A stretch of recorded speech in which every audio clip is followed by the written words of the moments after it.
Hi guys! Good morning! Nandito naman kami. Ayan sila Si nanay, nagsasampay ng kanyang mga towel. Si ate Yamyam, ready to go to church na. Si ate Marley na yun, bakbak sa pulbo.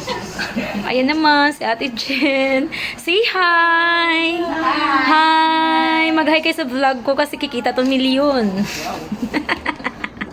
Hi, ito pa si Ate Ju. Ayan, hi. Welcome to the vlog.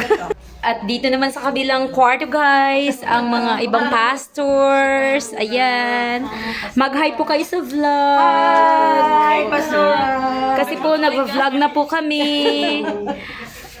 Ayan, si Ate Josefa po ay busy sa kanyang pag-lipstick. Hindi naman bagay. Ayun, yung others, sige lang parang kanina pa yan ng salamin.